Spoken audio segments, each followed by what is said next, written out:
यानी इतनी एक थी कायनात।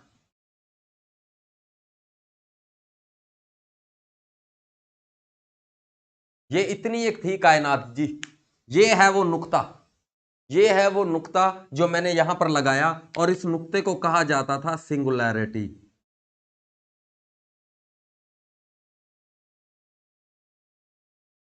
सिंगुलैरिटी यानी ये सिंगुलैरिटी जो थी, ये हमारी पूरी की पूरी यूनिवर्स थी। ये हमारी पूरी की पूरी यूनिवर्स थी जो आज आपको नजर आती है। फिर जॉर्ज लेमार्टे साहब ने कहा कि ये अपनी डेंसिटी पर, अपनी ग्रेविटी पर कायम नहीं रह सकी। देखें, हर चीज की एक कैपेसिटी होती है। आपके घर की एक कैपेसिटी है, आपके पेट की एक कैपेसिटी है, उसके अंदर आप कितना खाना डाल सकते हैं। और खाना डालेंगे आपके मुंह के रास्ते बाहर आना शुरू हो जाएगा, आपके नाक के रास्ते बाहर आना शुरू हो जाएगा। ठीक है जी, यानी हर चीज की एक कैपेसिटी है। यानी अगर फॉर एग्जांपल कोई आपके पेट में डालता रहे जबरदस्ती, इवेंचुअली आपका पेट ही फट जाएगा। आपका पेट ही फट जाएगा अगर बहुत ज्यादा डाल देगा। क्यों? उसके ऊपर बहुत ज्यादा प्रेशर एग्जर्ट हो रहा होगा, और वो प्रेशर जो है वो बहुत ज्यादा फोर्स अप्लाई कर रहा होगा। वो प्रेशर जो है वो बहुत ज्यादा फोर्स अप्लाई कर रहा होता है। यानी आपको इस चीज की समझ आई कि जब किसी चीज के ऊपर उसकी डेंसिटी को बढ़ाया जा रहा होता है, जब उसकी डेंसिटी बढ़ रही होती है, तो उसके ऊपर प्रेशर एग्जर्ट हो रहा होता है, उसके ऊपर प्रेशर एग्जर्ट हो रहा होता है, और उस प्रेशर की वजह से उसके ऊपर एक फोर्स जो है एग्जर्ट कर रही होती है। तो हमारी कायनात की जो बुनियाद है वो भी कुछ इसी तरीके की है। हमारी कुछ फंडामेंटल फोर्सेस हैं जिनका नाम है, चार फंडामेंटल फोर्सेस हैं जिनमें ग्रेविटेशनल फोर्स, ऐसी फोर्सेस जो हमें नजर नहीं आती लेकिन जिनका कायनात की वजूद आने में बहुत अहम किरदार है। तो उनमें सबसे वीक फोर्स, पहले नंबर की जो सबसे कमजोर फोर्स है, वो कौन सी फोर्स है जी? वो है आपकी ग्रेविटेशनल फोर्स, जो आपकी आज भी जमीन पर मौजूद है। तो वो फोर्स ग्रेविटेशनल फोर्स। और दूसरे नंबर पर ये सारी की सारी बाकी जो फोर्सेस हैं, ये सब एटॉमिक लेवल पर लगती हैं। यानी एटम होता है एक, एटम आपको पता है कायनात का एक बेसिक एलिमेंट जो है। कोई भी चीज है, कोई भी दुनिया की चीज है, कोई नॉन लिविंग चीज है, उसकी बुनियादी बेसिक यूनिट क्या है? अगर मैं कहूं टेबल, अगर मैं कहूं दीवार, अगर मैं कहूं कंप्यूटर, अगर मैं कहूं प्लास्टिक, अगर मैं कोई भी आप अपने, मैं कहूं मार्कर, मैं कहूं इंक, मैं कहूं कील, मैं जो भी दुनिया की चीज के बारे में मैं बात करूं, तो उसकी बुनियादी जो इकाई है वो क्या है जी? एटम। यानी हर चीज एटम से मिलकर बनी है। यानी हमारे कायनात का वजूद भी एटम से हुआ, एटम से हुआ। और यानी ये एटम जो है, ये इस एटम के अंदर जो फोर्सेस लगी, जिसकी वजह से जो है कुछ तब्दीलियां रोनुमा हुई, तो उनमें एक तो ग्रेविटेशनल फोर्स है, और दूसरे नंबर पर आपकी सब एटॉमिक जो फोर्सेस हैं, जो सब एटम, यानी एटम के कंपोनेंट्स होते हैं। इलेक्ट्रॉन होता है, प्रोटॉन होता है, न्यूट्रॉन होता है, क्वार्क होता है, ठीक है, न्यूट्रिनो होते हैं डिफरेंट टाइप के एटम के अंदर। तो इनके ऊपर सब एटॉमिक लेवल के ऊपर कुछ फोर्सेस अप्लाई कर रही होती हैं। ठीक है जी, कुछ फोर्सेस। तो उनमें ग्रेविटेशनल फोर्सेस है, उसके बाद वीक न्यूक्लियर फोर्स है, उसके बाद आपकी इलेक्ट्रोमैग्नेटिक फोर्स है, और उसके बाद आपकी स्ट्रॉन्ग न्यूक्लियर फोर्स है। चार तरह की फोर्सेस होती है। क्योंकि देखें इस सिंगुलैरिटी को, ये जो सिंगुलैरिटी थी बेटा, ये सिंगुलैरिटी एक एटम था। ये सिंगुलैरिटी क्या था बेटा? ये एटम था। इस एटम के अंदर डिफरेंट टाइप के एलिमेंट्स से, इसके डिफरेंट टाइप के एलिमेंट्स से, ये एलिमेंट्स क्या थे? इलेक्ट्रॉन,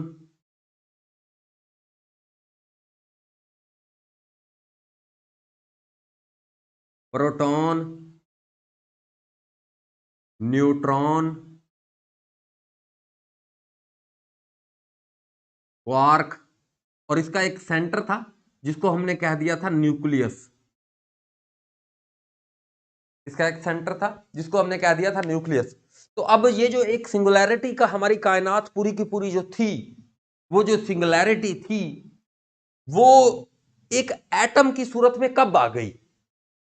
यानी एटम से ही फिर मैटर बन जाएगा, एटम से ही मैटर बन जाएगा। और मैटर वो चीज है जिसे आप देख सकते हो। हर वो चीज जो जगह घेरती है और वजन रखती है वो मादा कहलाती है। Everything which occupy space and have weight is called matter. हर वो चीज जो जगह घेरती है और वजन रखती है वो मैटर कहलाती है। ठीक है, ये आपके कुछ। और मैटर की भी 3 स्टेट्स होती हैं, एक सॉलिड होती है, एक लिक्विड होती है, और एक जो है आपकी गैसियस स्टेट होती है। फिर उसके बाद आपकी प्लाज्मा भी एक स्टेट होती है। ठीक है, 4th स्टेट ऑफ मैटर कहते हैं उसको, प्लाज्मा। तो it is difficult to achieve. ठीक है जी, वो डिफिकल्ट है थोड़ा अचीव करना, वो अभी हम देख लेंगे कि क्या मैं बात कर रहा हूं। तो आपको यानी सिंगुलैरिटी को जानने के लिए एक तो आपको एटम का तारुफ थोड़ा सा हो गया, और दूसरे नंबर पर आपका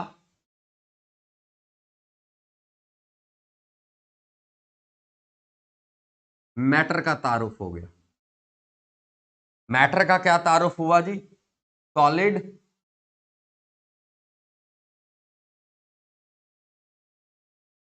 लिक्विड, गैस। अच्छा, ये जो सिंगुलैरिटी थी इसमें एटम बहुत ज्यादा क्लोज थे। इतने क्लोज, कितने क्लोज होंगे कि ये पूरी कायनात इतनी सी थी। ये जो आप आज आपको अर्थ नजर आ रहा है, ये पूरा सोलर सिस्टम नजर आ रहा है, ये आपको गैलेक्सीज के बारे में सुनते होंगे आप कि दुनिया में 10 रेस की पावर 11 गैलेक्सीज हैं, उसके बाद 10 रेस की पावर 22 जो हैं आपके स्टार्स हैं। तो ये सारा का सारा कुछ, और भी इसके अलावा बहुत कुछ जो अननोन यूनिवर्स है, और जो डार्क मैटर है, जो डार्क एनर्जी है, ठीक है जी, वो सब कुछ इस नुक्ते में था। तो जस्ट इमेजिन करो इसके एटम कितने करीब होंगे, कितने करीब होंगे। यानी वो कौन सी चीज थी जिस चीज ने उन एटम को और उनके एलिमेंट्स को जोड़ के रखा। वो कौन सी ऐसी चीज थी जिसने पता नहीं कितने हजारों साल, कितने लाखों साल, कितने अरबों साल उस सिंगुलैरिटी को, उस सिंगुलैरिटी को मेंटेन करके रखा। वो कौन सी चीज थी? तो बेटा वो फोर्स थी ग्रेविटी की फोर्स। वो कौन सी फोर्स थी? ग्रेविटी की फोर्स, जो इस सिंगुलैरिटी के अंदर क्या कर रही थी? चीजों को बाहर नहीं जाने दे रही थी, इनको एक्सपैंड नहीं होने दे रही थी। लेकिन फिर क्या हुआ? कुछ सब एटॉमिक लेवल पर कुछ फोर्सेस अप्लाई हुई, जिनमें कौन कौन सी फोर्सेस है? जिनमें मैंने आपको बताया वीक न्यूक्लियर फोर्स है, इलेक्ट्रोमैग्नेटिक फोर्स है, और न्यूक्लियर फोर्स। जिसे स्ट्रॉन्ग, सबसे स्ट्रॉन्गेस्ट फोर्स आपकी कौन सी है? न्यूक्लियर फोर्स है। ठीक है जी, स्ट्रॉन्ग न्यूक्लियर फोर्स भी कहते हैं उसको। तो ये जो फोर्सेस थी, ये वजह बनी इस बिग बैंग को एक्सपैंड कराने की। इस वो जो बिग बैंग था वो एक्सपैंड क्यों हुआ बेटा? इस वजह से हुआ क्योंकि ये फोर्सेस, क्योंकि कोई भी काम करना है तो न्यूटन का फर्स्ट लॉ ऑफ मोशन क्या कहता है कि कोई भी चीज उस वक्त तक हालत सुकून में रहेगी कि जब तक कोई एक्सटर्नल फोर्स, जब तक के कोई एक्सटर्नल फोर्स उसको अपनी स्टेट तब्दील करने पर मजबूर ना कर दे। जैसे मैं इधर खड़ा हूं तो मैं इधर ही खड़ा रहूंगा जब तक कि मैं फोर्स लगाकर, एनर्जी लगाकर मैं आगे की तरफ नहीं जाता। तो न्यूटन का फर्स्ट लॉ ऑफ मोशन क्या कहता है कि कोई चीज अपनी स्टेट उस वक्त तक नहीं बदलती जब तक उसके ऊपर कोई एक्सटर्नल फोर्स अप्लाई ना की जाए। ठीक है, यही न्यूटन का फर्स्ट लॉ ऑफ मोशन है। आप लोगों ने, सब लोगों ने पढ़ा होगा। तो वो जो सिंगुलैरिटी है, वो सिंगुलैरिटी एक्सपैंड हुई, और 10 रेज की पावर -32 सेकंड और 10 रेज की पावर 27 सेंटीग्रेड, जब सेकंड का 10 रेज की पावर 32वां हिस्सा गुजरा ना, 10 रेज की पावर 32वां हिस्सा गुजरा, तो क्या हुआ जी? इस बिग बैंग के अंदर जो है ये इसकी ट्रांसफॉर्मेशन स्टार्ट होगी, यानी 10वें हिस्से में। और उसके बाद यहां से जब 3 मिनट तक पहुंचे, 3 मिनट तक, 3 मिनट के अंदर अंदर अब हुआ क्या?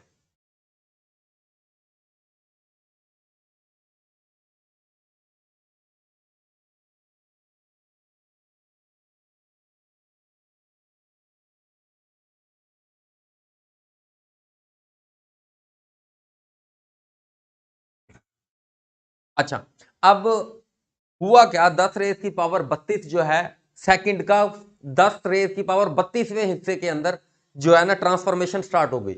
यानी वो जो, अब खुद सोचो, एक ऐसा जो है सिंगुलैरिटी, वो ऐसा पॉइंट है जिसके अंदर आपकी पूरी यूनिवर्स है। तो जब वो फैलना शुरू होगी, जब वो अपनी डेंसिटी पर कायम नहीं रही, जब उसकी ग्रेविटी जो है वो काम करना बंद कर गई, जब उसकी ग्रेविटी ने उसको जोड़ के रखना, ग्रेविटी क्योंकि वीकेस्ट फोर्स है, वो उसे जोड़कर ना रख पाई और वो एक्सपैंड होना शुरू हो गई, तो खुद सोचो कितना एक्सेलरेटेड एक्सपेंशन होगा, कितना एक्सेलरेटेड एक्सपेंशन होगा। और इस एक्सेलरेटेड एक्सपेंशन को बताने वाले जो इंसान हैं उनका नाम है एडविन हबल।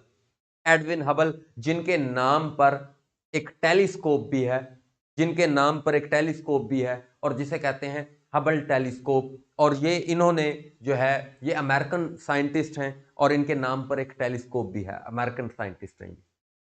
तो हबल ने क्या कहा, हबल ने कॉन्सेप्ट दिया रेड शिफ्ट का और ब्लू शिफ्ट का। अब ये रेड शिफ्ट और ब्लू शिफ्ट क्या होता है? रेड शिफ्ट और ब्लू शिफ्ट बेटा होता है, आपको पता है आपका एक लाइट स्पेक्ट्रम मौजूद है कायनात में, कायनात में आपका एक लाइट स्पेक्ट्रम मौजूद है जिसे कहते हैं विब ग्योर, जो विजिबल स्पेक्ट्रम कहलाता है। आप 400 से लेकर 700 नैनोमीटर तक की वेवलेंथ को देख सकते हो। वेवलेंथ क्या होती है? एक वेव से दूसरे वेव का जो फासला है, दैट इज कॉल्ड वेवलेंथ, और इसे लैम्डा से आप जाहिर करते हो और नैनोमीटर इसका यूनिट होता है। तो जो आपका विजिबल स्पेक्ट्रम है, जो विजिबल स्पेक्ट्रम है, उसको याद रखने के लिए आप लोगों ने एक फॉर्मूला सुन रखा होगा जिसे कहते हैं विब ग्योर। क्या कहते हैं? मैं लिख देता हूं।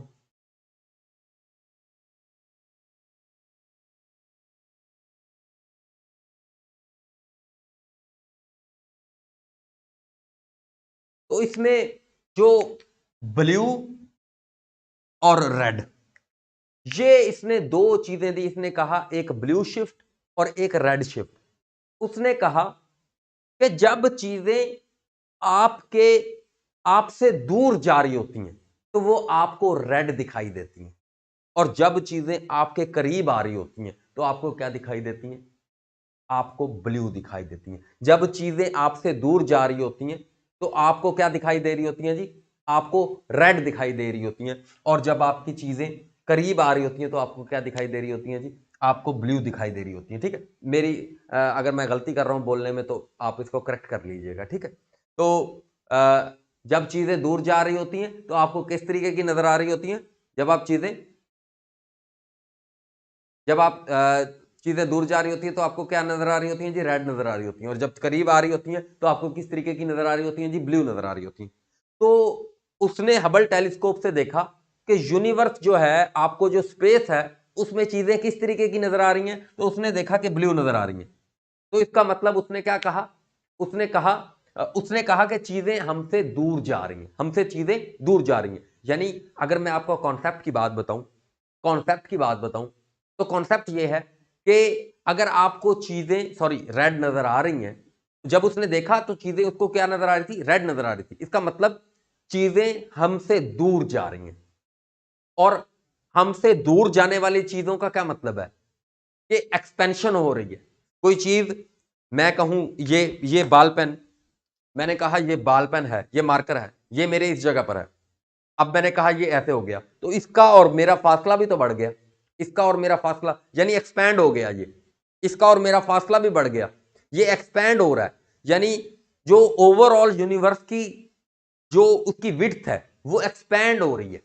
यानी अगर मैंने कहा मेरी ये यूनिवर्स है यहां से लेकर यहां तक, अब ये इधर चली गई तो यूनिवर्स कितनी हो गई? इतनी। अगर ये यहां पर आ गई तो फिर और ज्यादा, फिर और ज्यादा, ये देखें यहां तक आ गई। यानी जब आपको इसका मतलब उसने इस चीज से आइडिया लगाया, जब उसको चीजें रेड नजर आ रही थी, इस चीज से उसने आइडिया लगाया कि यार चीजें हमसे दूर जा रही हैं, that means universe is expanding, universe is expanding, जो कायनात है वो एक्सपेंड हो रही है। इसने क्या, किसने दिया ये कॉन्सेप्ट? एडविन हबल ने। ठीक है जी, एडविन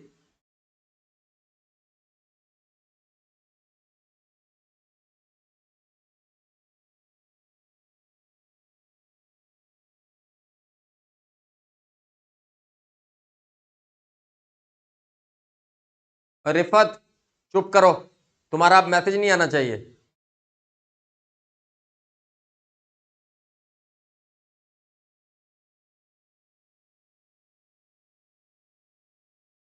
अच्छा, तो दो चीजें आप लोगों को मैंने प्राइमरीली बता दी। एक चीज तो क्या मैंने बताई जी, कि जॉर्ज लेमार्टे साहब ने कह दिया कि जी बिग बैंग हुआ, जिसके नतीजे में कायनात जो है क्या होना शुरू हो गई जी, एक्सपैंड, धमाका हुआ और कायनात स्टार्ट होगी फॉर्म होना। और 10 की ताकत -32 के टाइम से 3 मिनट के दौरान क्या हुआ? एटम का फॉर्मेशन हो गया।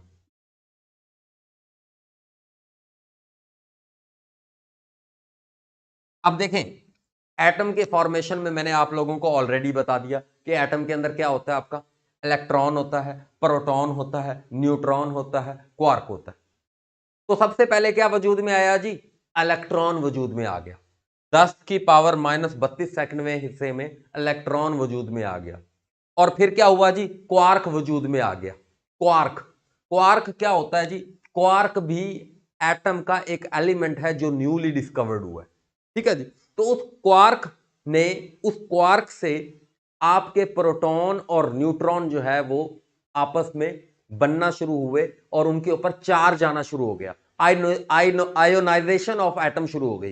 एटम के ऊपर एक चार्ज होता है, ठीक है जी, इलेक्ट्रॉन के ऊपर एक चार्ज होता है, प्रोटॉन के ऊपर एक चार्ज होता है और न्यूट्रॉन आपका न्यूट्रल होता है। तो इनके ऊपर चार्ज आना शुरू हो गया, इन्होंने अपना वेट गेन करना शुरू कर दिया। यानी कोई भी चीज उस वक्त तक मैटर नहीं बनेगी जब वो स्पेस नहीं ऑक्यूपाई करेगी, जब तक वो वेट नहीं रखेगी। तो उस वक्त तक देखें, जैसे ही ये थी आपकी सिंगुलैरिटी,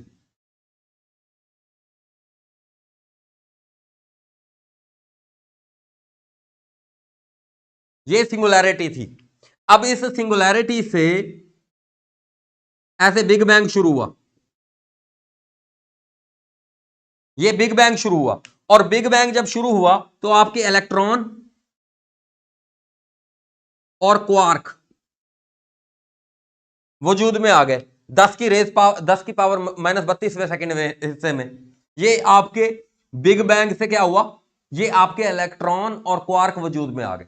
इलेक्ट्रॉन और क्वार्क जो है आपके वजूद में आ गए कितनी, किस वजह से जी? बिग बैंग की वजह से। और ये बिग बैंग जो था, इसने क्या किया जी? 3 मिनट के अंदर अंदर फिर क्या हुआ जी? फॉर्मेशन होगी आपकी एटम की। क्योंकि आपका जो मैटर है, मैंने बताया कि मैटर उस वक्त होगा जब आपका जो है स्पेस ऑक्यूपाई करेगा और वजन रखेगा। तो एक एटम जो होता है उसका देखें, जो इलेक्ट्रॉन है, इसके बारे में क्या कहते हैं? 10 रेज की पावर -27 या 31, -31 जो है इसका मास होता है। इसका मास होता है ना, इलेक्ट्रॉन का वजन होता है, इसका वजन होता है, मास होता है इसका।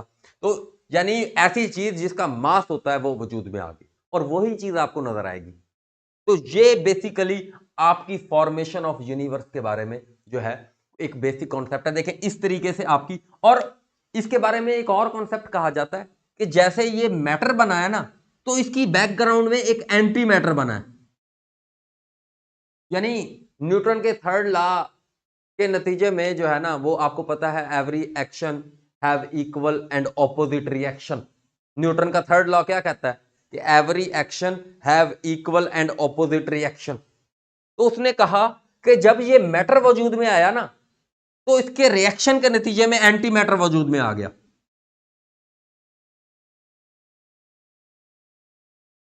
और अब देखें, खुद सोचें, वो जो सिंगुलैरिटी थी बेटा, उस सिंगुलैरिटी के अंदर कितनी ज्यादा एनर्जी होगी। तो वो जो एनर्जी थी उसके नतीजे में एक डार्क एनर्जी भी पैदा हो गई। तो ये हैवी कॉन्सेप्ट्स हैं। मैंने सोचा कि आप लोगों को कम से कम बता दूं कि ये आपको समझ आ गया होगा कि Newton according to third law of motion, according to third law of motion every action have equal and opposite reaction. यानी मैटर वजूद में आया तो डार्क मैटर भी वजूद में आ गया।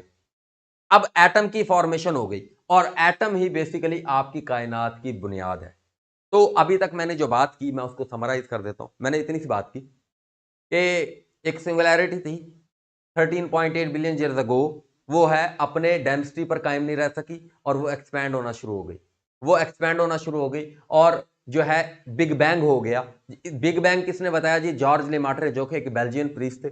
उसके बाद एडविन हबल, जो कि एक अमेरिकन साइंटिस्ट हैं जिनके नाम पर हबल टेलीस्कोप भी है, और उन्होंने कहा कि 10 की ताकत -32वें सेकंड में इलेक्ट्रॉन और क्वार्क वजूद में आ गए और उस क्वार्क के अंदर जो है प्रोटॉन और न्यूट्रॉन जो है उनकी फॉर्मेशन होना स्टार्ट हुई और इवेंचुअली जो है फाइनली आपका क्या हुआ जी? एक एटम वजूद में आ गया। और उस एटम से फिर आपको पता है क्या हुआ जी? उस एटम से आगे आपके जो है 100 बिलियन ईयर्स के बाद आपकी एक गैलेक्सी वजूद में आ गई। ठीक है, तो मैंने थोड़ा सा आपके लोगों के लिए पिक्चर जो है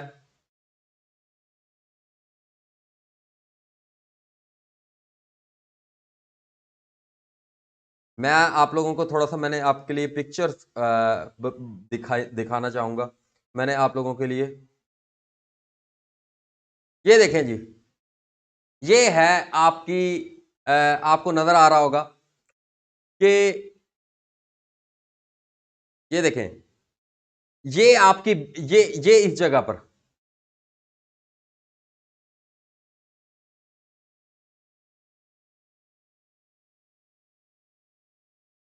ये इस जगह पर आपकी क्या थी जनाबे वाला? ये आपकी स्टार्ट हुआ और ये देखें इस तरीके से आपकी क्या हुआ जी? अब जो है ना एटम की न्यूक्लियाई फॉर्म हो गई, एटम का क्या नाम जो है एलिमेंट्स फॉर्म हो गए। ठीक है जी, होते होते होते होते होते होते ये बड़ी बेहतरीन तस्वीर है। आज आपको इसकी समझ आई होगी। डार्क एनर्जी और डार्क मैटर भी बन गई। फिर उसके बाद डार्क एनर्जी आपकी कितनी है जी? 69% है। डार्क डार्क मैटर कितना है जी? 25% है। जो कहते हैं जो हमारा ऑब्जर्वेबल यूनिवर्स है, जो फिजिकल यूनिवर्स है, वो सिर्फ और सिर्फ 5% है। ठीक है जी, तो इसकी एक और जो है ये देखें, the cosmos goes through super fast inflation expanding from the size of an atom to that of a grapefruit in a tiny fraction of a second. यानी वो कह रहा है 10 के ताकत -43 सेकंड में क्या हुआ? वो एक जो सिंगुलैरिटी थी, वो जो होता है ग्रेप्स, ये अंगूर, अंगूर जो होते हैं, कहते हैं अंगूर के दाने जितनी वो बड़ी हो गई थी, अंगूर के दाने जितनी बड़ी हो गई थी वो सिंगुलैरिटी। ठीक है, सेकंड के 43वें हिस्से में। फिर उसके बाद सेकंड के 32वें हिस्से में 10⁻32वें हिस्से में क्या हुआ? आपका जो है electron particles, electron quarks and other particle formation हो गई। लेकिन इसका दर्जा हरारत बहुत ज्यादा है, टेम्परेचर इसका बहुत ज्यादा है। कितना टेम्परेचर है बेटा? टेम्परेचर है 10⁻⁻27। बहुत ज्यादा टेम्परेचर है, बहुत ज्यादा टेम्परेचर है। देखो इसको गौर से पढ़िएगा आप, इसके अंदर बहुत जबरदस्त किस्म की इंफॉर्मेशन है। देखें ऊपर आपकी क्या हो रही है? ये अगर आप ऊपर देखो, इलेक्ट्रॉन की फॉर्मेशन हो रही है, क्वार्क की फॉर्मेशन हो रही है, न्यूट्रॉन की फॉर्मेशन हो रही है, प्रोटॉन की फॉर्मेशन हो रही है। फिर उसके बाद क्या हुआ? 10⁻⁻6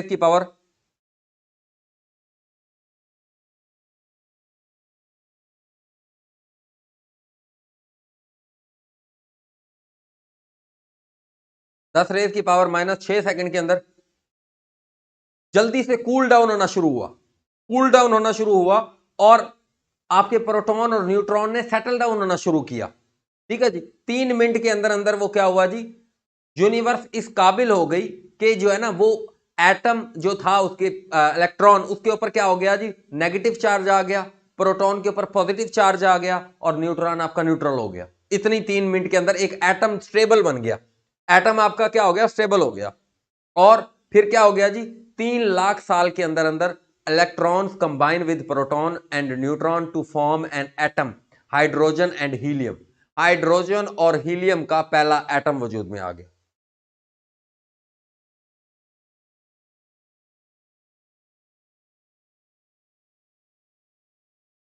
आप लोग ये देखें, बड़ी जबरदस्त किस्म की इंफॉर्मेशन है। जिन लोगों ने ये नहीं पढ़ी तो वो ये पढ़ें, सेशन वाले भी पढ़ें, ये बड़ी जबरदस्त। अब मैंने इसको थोड़ा सा एलैबोरेट किया तो अब शायद आपको समझ आ रही होगी इस पिक्चर की।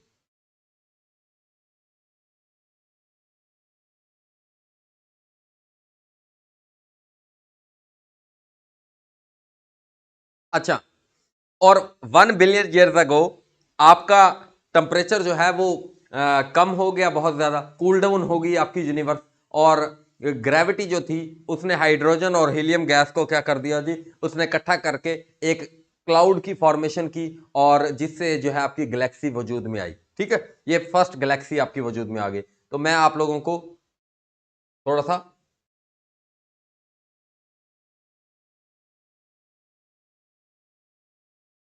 तो मैं गैलेक्सी की फॉर्मेशन तक आपके लिए 2 मिनट की एक रिवीजन बना देता हूं। देखिए बेटा, ये आपको शायद बोर लग रहा हो, जिनको साइंस के अंदर इंटरेस्ट नहीं है उनके लिए चीजें डिफिकल्ट हों, तो कोई भी साइंस बैकग्राउंड से माँ के पेट से थोड़ी आता है। ये आपकी कायनात की बुनियादें हैं, और अगर आपकी कायनात बुनियाद आपकी कमजोर है ना, तो उसके ऊपर जो इमारत खड़ी होगी वो भी कमजोर होगी। अगर बुनियाद में आपकी, आपको पता होगा ना कैसे वजूद में आया था, कैसे एटम बना था, कैसे मैटर वजूद में आया था, तो आपके कॉन्सेप्ट कभी बॉगल नहीं करेंगे, आप कभी स्ट्रगल नहीं करोगे। ठीक है, आप कभी, आपको एक हेजिटेशन नहीं होगी, हिचकिचाहट नहीं होगी कि यार ये क्या था वो क्या था।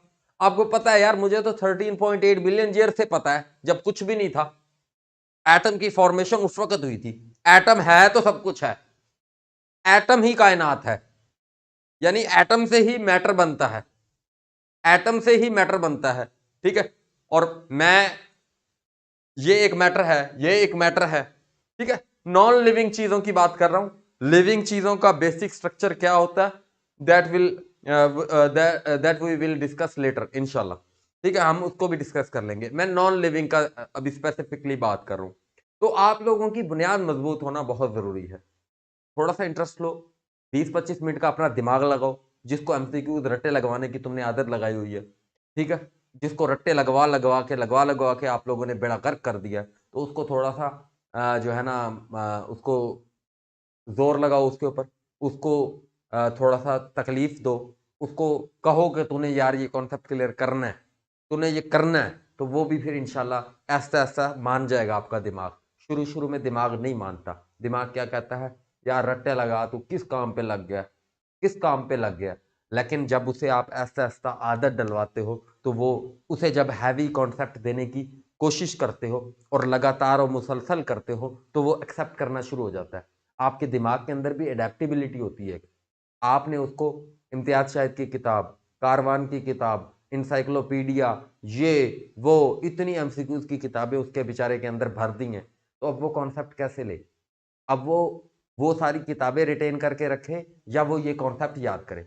अपने दिमाग को थोड़ा सा डाइवर्स बनाओ, ताकि आप लोग जब इंटरव्यू में जाकर बैठो, तो आप लोगों को ये ना हो कि सिर्फ और सिर्फ वो किताबें आती हैं और 4 एमसीक्यूज के 4 ऑप्शन जो हैं वो आप लोगों को चाहिए। वो अगर आएंगे आप लोगों के सामने, तो आप कुछ रिस्पॉन्ड कर पाओगे, वरना जो है आपका ऐसे हो जाएगा, मुंह ऐसे हो जाएगा, और इंटरव्यूअर को समझ आ जाएगी कि इसके पास कोई नॉलेज नहीं है, ये सिर्फ और सिर्फ जो है।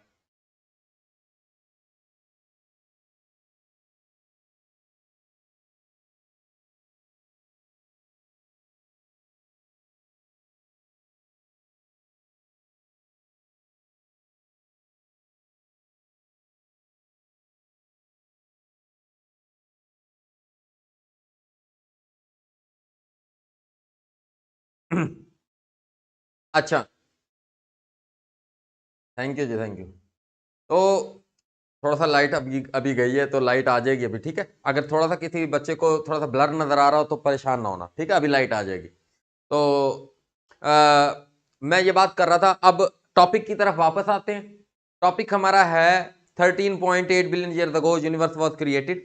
और यूनिवर्स क्रिएशन के बाद आपका क्या हुआ जी, हबल ने और जॉर्ज डिमाट्रे के अंदर इसने बात की।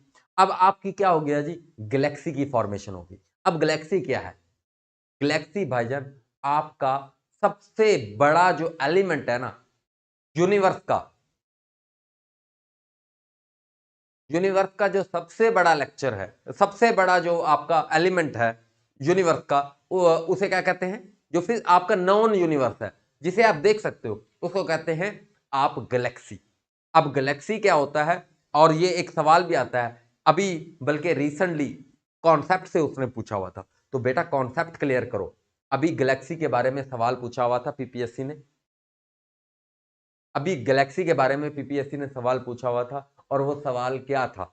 वो सवाल ये था कि gigantic cloud of gas and dust and stellar remnant is called, options थे galaxy, milky way galaxy, comet, या ऑल ऑफ दीज।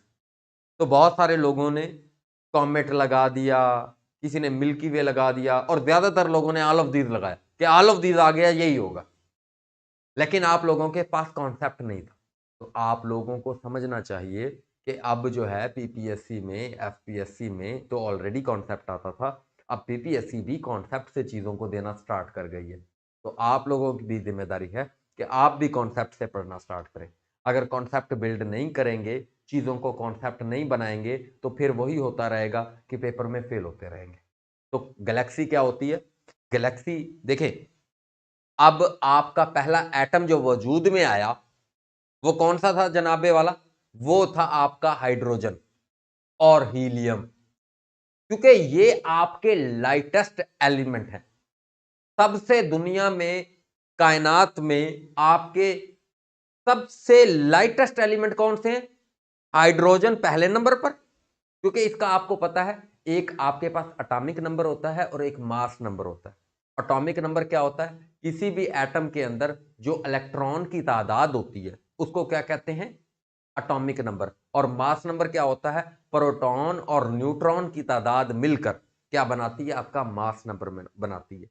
किसी भी एटम के अंदर जो प्रोटॉन और न्यूट्रॉन होते हैं वो दोनों मिलकर क्या बनाते हैं बेटा? वो बनाते हैं मास नंबर। और किसी भी एटम के अंदर जो मौजूद इलेक्ट्रॉन होते हैं वो क्या बनाते हैं? उसका एटॉमिक नंबर बनाते हैं। और ये न्यूट्रॉन की तादाद मुख्तलिफ हो तो उसको हम क्या कहते हैं? आइसोटॉप्स कहते हैं। अगर किसी एटम के मुख्तलिफ जो कंपोनेंट्स हैं उनके अंदर न्यूट्रॉन की तादाद जो है मुख्तलिफ हो जाए उसके दूसरे एटम के अंदर, तो वो फिर क्या होता है? वो आपका आइसोटॉप होता है। ठीक है, तो देखें ये इलेक्ट्रॉन, प्रोटॉन और न्यूट्रॉन, ये मैं बिल्कुल बुनियादी केमिस्ट्री की बात कर रहा हूं, शायद चौथी, पांचवी, छठी, सातवीं में आजकल पढ़ा दी जाती है ये चीजें। तो अगर आप ये चीजों के साथ ये देखें, ये हमारी कायनात की फॉर्मेशन के अंदर मौजूद है। और अगर आप कायनात की फॉर्मेशन के अंदर इन चीज़ों को नहीं देखेंगे, चीज़ों को नहीं स्टडी करेंगे, तो आप कभी भी जो है चीज़ों को क्लियर नहीं कर पाएंगे। तो आपकी एटम की फॉर्मेशन हुई, उससे आपकी क्या हुआ जी? आपका मैटर वजूद में आया, मैटर के वजूद में आने से फिर आपकी जो है गैलेक्सी वजूद में आ गई। अब गैलेक्सी क्या है जी? गैलेक्सी मैंने आप लोगों को हाइड्रोजन, हाइड्रोजन एटम था जी, हीलियम एटम था।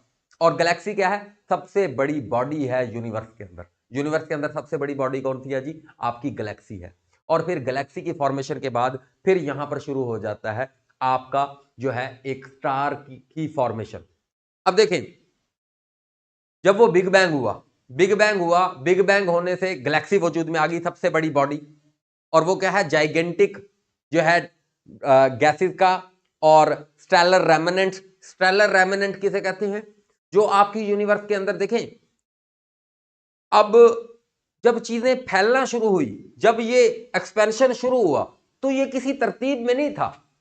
ये तो ऐसे ही कोई इधर कोई इधर, यानी आप मुझे 10 रेस की पावर जो है 50 से ऐसे फेंको इधर उधर, तो मैं तो हिस्से बखरे में हो जाऊंगा। कोई सी भी चीज को आप बहुत ज्यादा करो तो वो तो अपने बहुत ज्यादा डिस्टर्ब और बहुत ज्यादा मिसअरेंज फॉर्म में जो है वो फैलेगी। तो इसी तरीके से वो क्या हुआ? कायनात शुरू में बहुत ज्यादा ऐसे, बहुत ज्यादा स्कैटर्ड हुई, और जिसके नतीजे में क्या हुआ? ऐसा ऐसा, लेकिन फिर क्या हुआ? जब कूल डाउन हुई, जब ठंडी होना स्टार्ट हुई, तो उसने एक शक्लें लेना शुरू की। एटम वजूद में आया, एटम वजूद में आने के बाद मैटर वजूद में आया, मैटर वजूद में आने के बाद गैलेक्सी वजूद में आई, गैलेक्सी वजूद में आने के बाद अब क्या हुआ? निबोला वजूद में आया। अब निबोला क्या है? निबोला है भाईजान आपका क्लाउड ऑफ गैसेस, डस्ट। अब इस निबोला से इस निबोला से आपकी स्टार की फॉर्मेशन होनी है। आपका जो स्टार है, पहला स्टार, उसकी भी फॉर्मेशन किससे होनी है जी? आपके निबोला से होनी है। ये निबोला क्या होता है? Cloud of gases and dust. लेकिन अगर आ गया जाइगेंटिक, तो जाइगेंटिक का मतलब होता है सबसे बड़ा, बहुत बड़ा। जाइगेंटिक का क्या मतलब होता है? और वो बहुत बड़ा क्लाउड ऑफ गैसेस कौन सा है? गैलेक्सी है। उससे जो दूसरे नंबर पर है वो कौन सा है? निबोला है। और उस निबोला से क्या हुआ जी? उस निबोला से आपके स्टार वजूद में। अब स्टार क्या होता है? स्टार आपकी यूनिवर्स में दूसरे नंबर पर जो बड़ी बॉडी है उसे स्टार कहते हैं। और ये जो स्टार होता है ना, ये स्टार अपनी लाइट को प्रोड्यूस करता है। अब लाइट को कैसे प्रोड्यूस करता है? तो ये हम पहले चीज देख चुके हैं कि कायनात के अंदर, यूनिवर्स के अंदर, the most abundant element in the universe is hydrogen. क्योंकि सबसे पहले किस चीज की फॉर्मेशन हुई है यूनिवर्स में? जो लाइटेस्ट है। यानी सबसे पहले कौन सी चीज बनेगी? जो लाइटेस्ट होगी वही अपने आप को स्टेबल कर पाएगी। जो भारी चीज होगी वो तो गिरती जाएगी, वो इधर उधर फैलती जाएगी। जो हल्की सी चीज होगी वो अपने आप को क्या कर लेगी? और कायनात की सबसे हल्की चीज कौन सी है? हाइड्रोजन है। हाइड्रोजन ने अपने आप को रोक लिया और हाइड्रोजन फॉर्म होना शुरू हो गई। और साथ में हीलियम भी, साथ में हीलियम और हाइड्रोजन ने अपनी फॉर्मेशन को स्टार्ट कर दिया। समझ आ रही है बात की? गैलेक्सी फॉर्म होगी, जाइगेंटिक है वो। उसके बाद आपका निबोला वजूद आया और निबोला से आपके स्टार की फॉर्मेशन होने लगी है। ये स्टार की फॉर्मेशन क्या है? अब देखें, वो जो निबोला है वो क्या है? क्लाउड ऑफ गैसेस और डस्ट है। और उस क्लाउड ऑफ गैसेस, ये सारी बातें आप लोग लिख लीजिएगा, ठीक है? आप सारी बातें लिख लीजिएगा, आपकी कॉन्सेप्ट बिल्ड हो जाएगी। मैं मानता हूं थोड़े से हैवियर कॉन्सेप्ट है, अगर आप लिख लेंगे और इनको याद करेंगे तो इंशाल्लाह आपके लिए बहुत फायदामंद होगा, बहुत फायदामंद होगा, ठीक है? बहुत फायदामंद होगा। आप देखें उसके बाद क्या हुआ? आपका जो निबोला है, क्लाउड ऑफ गैस और डस्ट, इससे क्या हुआ? क्लाउड और गैस और डस्ट से अब ये आपको पता है एक्सपेंशन तो हो रही है, अभी भी चीजें तो अब ऐसे ऐसे कर रही हैं, चीजें तो हिल रही हैं, घूम रही हैं। अब चीजें जब घूमती हैं तो चीजों के घूमने वाली जो चीजें होती हैं ना, उनके ऊपर भी एक फोर्स लग रही होती है। पहले तो वो जो सिंगुलैरिटी थी उसके ऊपर चार तरह की ऐसी फोर्सेस हैं जो लग रही थी। कौन कौन सी? Gravitational force, weak atomic force या weak nuclear force, electromagnetic force, और उसके बाद स्ट्रॉन्ग फोर्स। और उसके बाद जो चीज घूम रही है, जो चीज घूम रही है, यानी वो जो निबोला थे ना, उन्होंने घूमना शुरू कर दिया गैलेक्सी के गिर्द, गैलेक्सी के गिर्द घूमना शुरू कर दिया। और जो घूमने वाली चीज होती है ना, घूमने वाली जो चीज होती है, उसके ऊपर दो फोर्सेस अप्लाई कर रही होती है। दो फोर्सेस अप्लाई कर रही होती हैं, आप लोगों ने सुन रखा होगा। एक को कहते हैं सेंट्रीफ्यूगल फोर्स और एक को कहते हैं सेंट्रीपिटल फोर्स। एक को कहते हैं सेंट्रीफ्यूगल फोर्स और एक को कहते हैं सेंट्रीपिटल फोर्स। अब इसको याद रखने का क्या तरीका है? देखो, सेंट्रीफ्यूगल, एफ आ गया इसमें, एफ से फ्यूगल, एफ से फार, एफ से फ्यूगल, एफ से फार, यानी ऐसी फोर्स जो किसी भी चीज को सेंटर से बाहर की तरफ धकेलती है, बाहर की तरफ धकेलती है, उसे कहते हैं सेंट्रीफ्यूगल फोर्स। और जो उसको सेंटर पे घूमने पर मजबूर रखती है उसे क्या कहते हैं? Centripetal force. जो बाहर धकेलने के लिए, फार धकेलने के लिए फ्यूगल, और अंदर रखने के लिए जो फोर्स काम कर रही होती है वो क्या कहलाती है? पीटल। तो अब जो आपके निबोला था, अब हम स्टार की फॉर्मेशन की तरफ आ रहे हैं। स्टार बेसिकली दो तरह के होते हैं, एक मैसिव स्टार होता है और उसके बाद आपका एक एवरेज स्टार होता है, ठीक है जी? एक छोटा भी स्टार होता है लेकिन हम उसकी बात नहीं करेंगे। दो तरह के स्टार होते हैं, एक मैसिव स्टार होता है और एक एवरेज स्टार होता है। आपका जैसे मैं बात करूं, सन, आपका जो सूरज है वो एक एवरेज स्टार है, एक एवरेज स्टार है, ठीक है जी? और एवरेज स्टार की भी फॉर्मेशन निबोला से होगी और मैसिव स्टार की भी फॉर्मेशन कहां से होगी? प्लैनेटरी निबोला से होगी, ठीक है जी? निबोला से होगी, निबोला से होगी। तो निबोला जो है वो क्या है? क्लाउड ऑफ गैसेस है, डस्ट है। अब वो जो गैसें थी उसके अंदर, जब उनके ऊपर सेंट्रीपिटल और सेंट्रीफ्यूगल फोर्स, जो कि गोल घूमने वाली चीजों के ऊपर असरअंदाज हो रही होती हैं, दो फोर्सेस, जब वो फोर्सेस उसके ऊपर लगी तो क्या हुआ, जो हल्की चीजें थी वो सेंटर में आ गई और जो भारी गैसेस थी वो बाहर चली गई, बाहर चली गई। ये बात याद रखना, ये बात लाजमी याद रखना। मैं अभी यूज करूंगा इस बात को। क्या, सेंट्रीफ्यूगल और सेंट्रीपिटल फोर्स ने क्या किया, जो हल्की चीजें थी उनको अंदर रहने दिया, जो हल्की गैसेस थी, और हल्की गैसेस कौन सी है बेटा, हाइड्रोजन और हीलियम। हाइड्रोजन और हीलियम सेंटर में रह गई, बाकी गैसेस क्या हो गई, बाहर की तरफ चली गई। ठीक हो गया, डन हो गया जी, समझ आ गया। अब स्टार की फॉर्मेशन की तरफ वापस आते हैं। स्टार हमने बात की, स्टार एक ऐसी बॉडी होती है जो क्या करती है, स्टार एक ऐसी बॉडी होती है जो अपनी लाइट प्रोड्यूस करती है। तो जनाबे वाला ये लाइट कैसे प्रोड्यूस करती है, तो इसके अंदर होता है एक थर्मोन्यूक्लियर फ्यूजन। यार ये थर्मोन्यूक्लियर फ्यूजन क्या है, एक ऐसा फ्यूजन जो आपके कंट्रोल में नहीं होता, जिसको कंट्रोल नहीं किया जा सकता, that fusion is called thermonuclear fusion.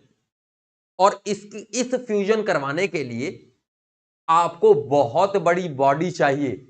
यानी इवन आज साइंटिस्ट उस फ्यूजन रिएक्शन को, जो कि उस नेबुला के अंदर हो रहा है या किसी भी स्टार की सरफेस के ऊपर हो रहा होता है, उसको करवाने की कोशिश कर रहे हैं अर्थ पर, लेकिन नहीं करवा पा रहे। क्यों? क्योंकि अर्थ एक छोटा मास है, सूरज कितना बड़ा मास है। वो थर्मोन्यूक्लियर फ्यूजन करवाने के लिए, वो अनकंट्रोल्ड रिएक्शन करवाने के लिए सूरज जितनी जमीन चाहिए, सूरज जितनी जगह चाहिए, तो वो जगह आपको जमीन पर मिल सकती है। तो जमीन तो आपको पता है सूरज के 1000वें हिस्से में भी नहीं आती, 99.86% आपका सूरज है। समझ आ रही है बात की? तो वो जो फ्यूजन रिएक्शन है ना अनकंट्रोल्ड, उसको करवाने के लिए जो आइडियल प्लेस है वही निबोला था। और उससे क्या हुआ, अब हाइड्रोजन जो थी, हाइड्रोजन के अंदर एक फ्यूजन रिएक्शन हुआ।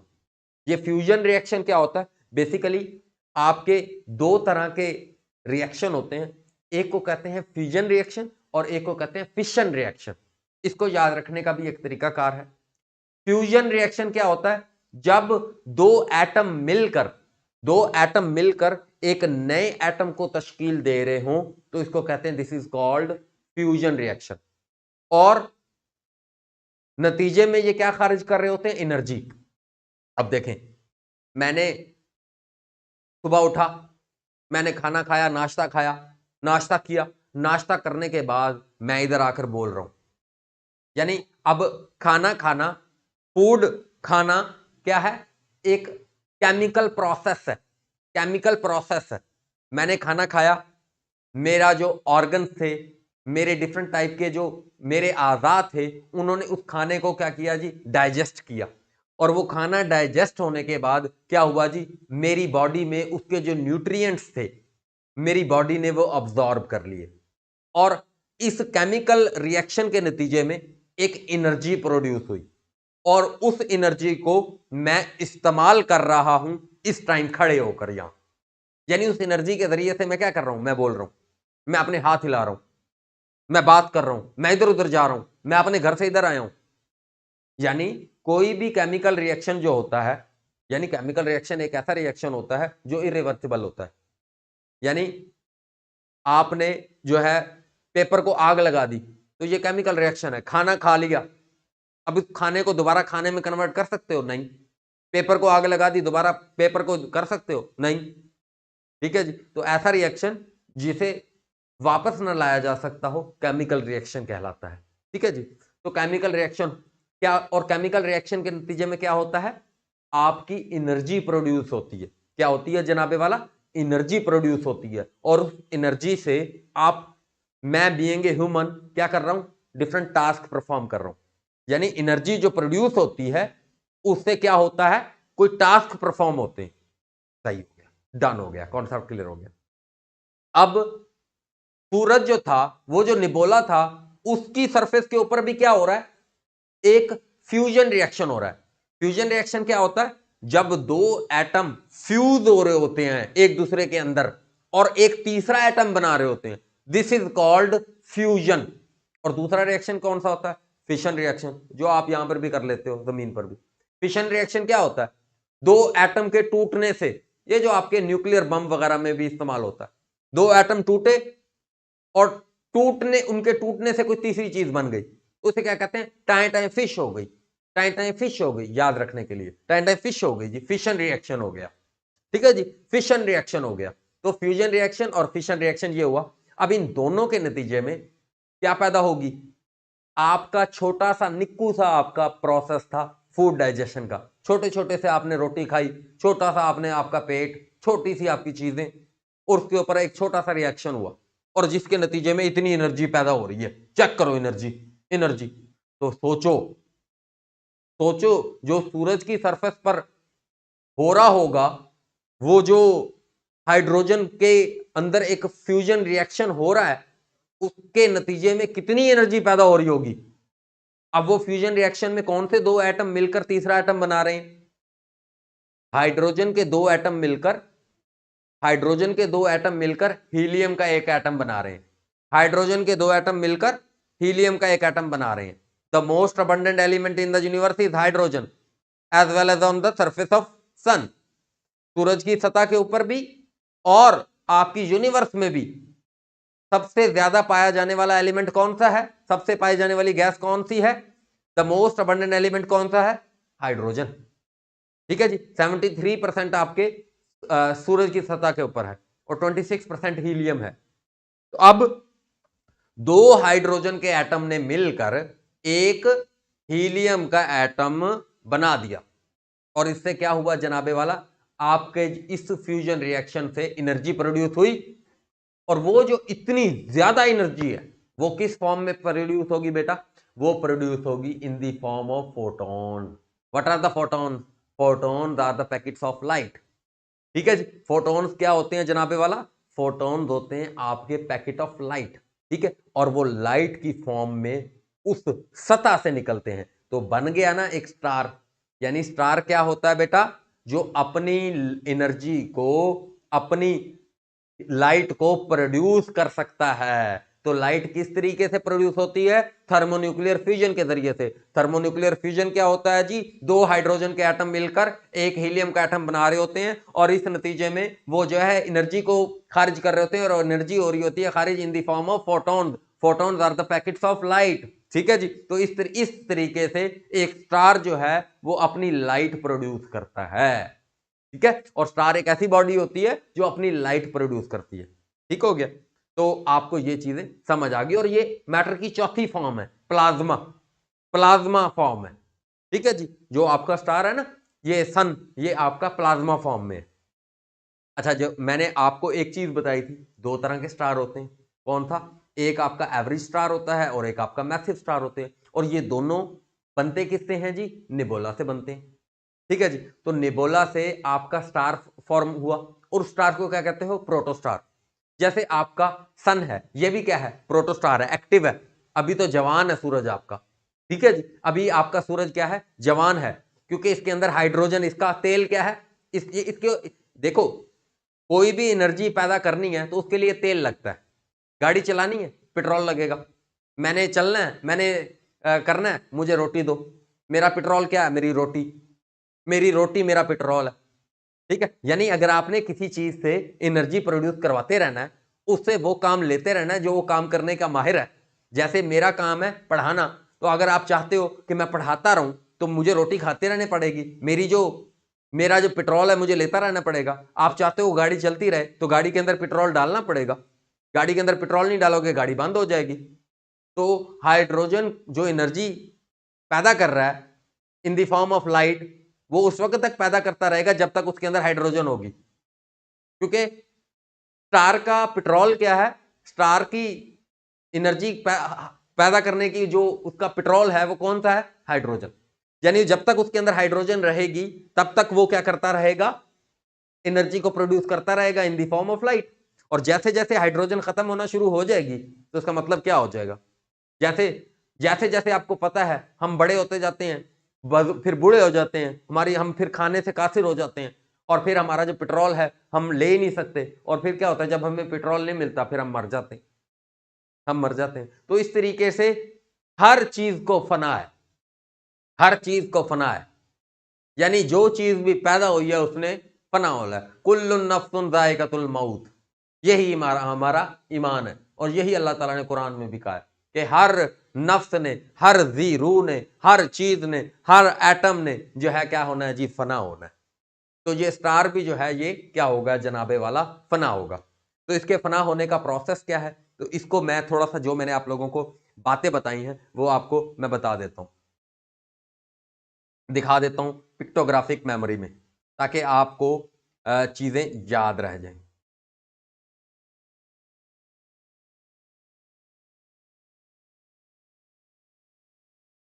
अच्छा, ये जी हाइड्रोजन साइकिल जो मैंने अभी बात की, देखें एक हाइड्रोलिसिस भी आपका होता है, आपके पानी के अंदर भी H2O हाइड्रोजन है, ठीक है जी। आपके फ्यूल सेल के अंदर भी हाइड्रोजन होती है, ठीक है जी। हाइड्रोजन बहुत, एटम के बारे में मैंने आपको बताया कि इलेक्ट्रॉन, प्रोटॉन और न्यूट्रॉन। इलेक्ट्रॉन जे थॉमसन ने डिस्कवर किए थे, और अगर मैं न्यूट्रॉन की बात करूं 1932 में जेम्स चैडविक ने डिस्कवर किए थे, और प्रोटॉन की बात करूं तो गोल्डस्टीन और रदरफोर्ड के बारे में कहा जाता है कि इन दोनों की कंट्रीब्यूशन हैं प्रोटॉन की डिस्कवरी के हवाले से। और अगर आप वन पेपर के हवाले से बात करो तो आपको रदरफोर्ड ऑप्शन में मिलेगा इंशाल्लाह। तो उसके बाद स्टेट्स ऑफ मैटर हमने बात की, तो स्टेट्स ऑफ मैटर के बारे में मैं थोड़ी सी इब्तदाई बात आप लोगों को करना चाहूंगा। पहले इसको हम खत्म कर देते हैं और आप लोग मेरी तरफ फिर देखोगे। तो देखें जी, मैटर वजूद में आई। मैटर आपके पास, मैंने अभी चौथी स्टेट की बात की, प्लाज्मा की बात की। तो प्लाज्मा जो है वो मैटर की चौथी स्टेट है। आपकी मैटर की पहली स्टेट कौन सी है? सॉलिड। आपकी कोई भी सॉलिड चीज होगी उसके अंदर जो एटम होते हैं वो बड़े ही करीब करीब होते हैं, और एटम के करीब करीब होने की वजह से उसका जो मैस है वो ज्यादा होता है, और मैस ज्यादा होने की वजह से उसकी डेंसिटी ज्यादा होती है, क्योंकि density D is equal to M over V. ठीक है जी। आपका डेंसिटी क्या होता है? Mass over volume, mass over volume. यानी मेरी डेंसिटी अगर आप लोगों ने निकालनी है तो मेरा मास जो है, मास क्या होता है? विदाउट ग्रेविटी आपका वजन, W is equal to M G होता है। तो इसमें से आप जो है ग्रेविटेशनल जो एक्सेलरेशन है उसको निकाल दो, तो फिर आपका क्या हो जाएगा? मेरा मास आप लोगों के पास आ जाएगा। जैसे मेरा 50 किलो वजन है तो मेरा वैसे मास 5 किलो है, ठीक है जी। आप लोगों को इससे आइडिया हो गया। तो 5 किलो मास जो है, 5 किलो मास जो है मेरा है, तो ये जो है आपको पता चल गया। अगर मैं, मेरा वॉल्यूम, यानी मेरा वॉल्यूम से मुराद मेरी क्या है? मेरी लंबाई, मेरी चौड़ाई और मेरी ऊंचाई। मैं कितना लंबा हूं, कितना चौड़ा हूं और कितना ऊंचा हूं, दिस इज कॉल्ड लंबाई जरब चौड़ाई जरब ऊंचाई, this is called volume. Volume यानी अगर मेरी लंबाई, चौड़ाई और ऊंचाई को जरब कर दो, जैसे मैंने कहा मेरा 1 फुट मेरा लंबाई है, 1 फुट चौड़ाई है और 1 फुट ऊंचाई है, तो मेरा कितना हो गया जी? 1 × 1 × 1, कितना हो गया? 1 हो गया, ठीक है जी। तो मेरा कितना हो गया जी? मेरा वॉल्यूम कितना हो गया? 1। तो 5 डिवाइडेड बाय 1, 5 डिवाइडेड बाय 1, मेरी डेंसिटी कितनी हो जाएगी? 5 ग्राम पर मीटर क्यूब। ठीक है। डेंसिटी का यूनिट क्या होता है? किलोग्राम पर मीटर क्यूब, किलोग्राम पर मीटर क्यूब, किलोग्राम पर मीटर क्यूब, ठीक है। तो डेंसिटी आपकी क्या होती है? Mass over volume. तो क्योंकि साथ साथ हैं चीजें, जो एटम की स्टेट है जिसे आप कह रहे हो सॉलिड, उसमें एटम करीब करीब है, तो इसका मतलब उनके मास ज्यादा होगा, उनकी डेंसिटी ज्यादा होगी। और इसी तरीके से जो लिक्विड होता है, ठीक है जी, लिक्विड में एटम जो होते हैं, उनके जो एलिमेंट्स, उनके जो पार्टिकल्स होते हैं वो क्या होते हैं? दूर दूर होते हैं। उनके पार्टिकल्स क्या होते हैं? दूर दूर होते हैं, और थोड़ा थोड़ा दूर होते हैं बनिस्बत सॉलिड के। सॉलिड की निस्बत जो आपका लिक्विड है उसमें एटम के जो पार्टिकल होते हैं वो थोड़ा दूर दूर होते हैं, और उस वजह से इसकी जो डेंसिटी होती है वो मुकाबले में सॉलिड के ज्यादा होती है। और इसी तरीके से अगर मैं गैस की बात करूं, अगर मैं गैस की बात करूं, उसमें आपको पता है गैस में तो बहुत बहुत दूर दूर होते हैं। अगर मैं थोड़ी सी आपको रिप्रेजेंटेशन दिखा दूं तीनों की, तीनों की रिप्रेजेंटेशन, ये मेरा सॉलिड है, ये मेरा लिक्विड है और ये मेरा गैस है, ठीक है जी। तो सॉलिड में करीब करीब होते हैं जी, सॉलिड में आपके करीब करीब होते हैं, सॉलिड में आपके करीब करीब होते हैं, ठीक है जी। और लिक्विड में आपके दूर दूर होते हैं, लिक्विड में, और गैस में आपके बहुत दूर होते हैं। ठीक है जी, गैस में आपके बहुत दूर दूर आपके क्या होते हैं जी, एटम के जो एलिमेंट्स होते हैं वो बहुत दूर दूर होते हैं, जिसकी वजह से इसका वॉल्यूम बढ़ जाएगा। गैस का आप देखो, जब चीजें आप दूर दूर कर दो, यानी अब मैं ऐसे सिमटा हुआ हूं, अब मुझे जैसे दूर दूर करते जाओगे मेरा वॉल्यूम बढ़ता जाएगा, मेरा वॉल्यूम बढ़ता जाएगा, मेरा वॉल्यूम बढ़ता जाएगा। क्यों? वॉल्यूम इज इक्वल टू लंबाई दरब चौड़ाई दरब ऊंचाई। मेरी आपने विड्थ बढ़ाई है तो मेरा वॉल्यूम बढ़ गया, और मेरे वॉल्यूम के बढ़ने की वजह से क्या हो गया, आप अगर डेंसिटी को देखो तो density is directly proportional to mass और इनवर्सली प्रोपोर्शनल टू वॉल्यूम। ये मास के डायरेक्टली प्रोपोर्शनल होती है, यानी जिस चीज का मास ज्यादा होगा उसकी डेंसिटी ज्यादा होगी, और जिस चीज का वॉल्यूम ज्यादा होगा उसकी डेंसिटी कम होगी। ठीक है, समझ आ गई बात की? तो इसका मतलब देखें, इसका वॉल्यूम ज्यादा है, इसका मतलब इसकी डेंसिटी कम होगी। ठीक है जी, और इसका देखें मास ज्यादा है और वॉल्यूम कम है, यानी वॉल्यूम के कम होने से भी डेंसिटी बढ़ जाएगी। इनवर्स रिलेशन है ना, समझो इनवर्स रिलेशन को, तो ये आपको समझ आ गई। और जो मैटर की स्टेट है, मैटर अपनी एक हालत से दूसरी हालत में अपने आप को तब्दील कर लेता है, जैसे, लेकिन उसके लिए क्या चाहिए होगा, एनर्जी चाहिए होगी। उसके लिए क्या चाहिए होगा, जैसे आपकी बर्फ है, बर्फ को आप बाहर रखते हो, उसका टेम्परेचर आप क्या करते हो, ज्यादा करते हो, जैसे ही टेम्परेचर ज्यादा करते हो उसको हीट देते हो, वो लिक्विड में कन्वर्ट हो जाती है। अब उस लिक्विड को आप चूल्हे के ऊपर रखकर मजीद गर्म करते हो तो क्या होता है, एवेपोरेट हो जाती है, एवेपोरेशन हो जाती है, उसकी बुखारात में बदल जाती है, बुखारात में बदल जाती है। अब उन बुखारात को आप मजीद हीट दो तो वो प्लाज्मा में बदल जाएगी, वो प्लाज्मा स्टेट आ जाएगी, that is a semi liquid state. ठीक है जी, we will discuss it later इंशाल्लाह। तो वो आपकी क्या होगी जी, प्लाज्मा एक फोर्थ स्टेट होगी मैटर की। तो ये आपकी बेसिक तीन स्टेट्स होती हैं, और ये एक स्टेट से दूसरी स्टेट में जाने के लिए आपको रिक्वायरमेंट क्या है, हीट, एनर्जी चाहिए। Heat is a form of energy, thermal energy. Heat is a thermal energy. We have the different source of energy like mechanical energy, electrical energy, thermal energy, ठीक है, kinetic energy, potential energy, these are the types of energies। ठीक है जी, यानी energy है ना, अब मैं हिल रहा हूं, इधर उधर जा रहा हूं, तो मेरे अंदर क्या है, एक काइनेटिक एनर्जी है, मूवमेंट वाली एनर्जी। ठीक है जी, और जो ग्रेविटेशन है, ये जो आपकी वीक न्यूक्लियर एनर्जी है, ये सारी की सारी क्या है, ये आपकी जनाबे वाला, ये आपकी जो है पोटेंशियल एनर्जी है, पोटेंशियल एनर्जी है, यानी आपकी इलेक्ट्रोमैग्नेटिक जो आपकी फोर्स होती है उसके अंदर भी क्या होती है, आपकी जो है वो पोटेंशियल एनर्जी होती है। ठीक है जी, यानी एक पोटेंशियल का मतलब है, यानी किसी चीज के अंदर सलाहियत मौजूद है लेकिन वो बाद में अमल में आएगी, बाद में अमल में आएगी, मैं तो अभी अमल कर रहा हूं। तो तीन स्टेट मैटर की होगी, तो एक स्टेट से दूसरी स्टेट में जाने के लिए आपको क्या चाहिए जनाबे वाला, आपको चाहिए जनाबे वाला के हीट, एनर्जी चाहिए, एनर्जी आपको चाहिए, हीट चाहिए आपको। और लिक्विड का गैस में कन्वर्ट होना, यानी पानी को आपने बुखारात में बदल दिया, this process is called evaporation, evaporation, this process is called evaporation.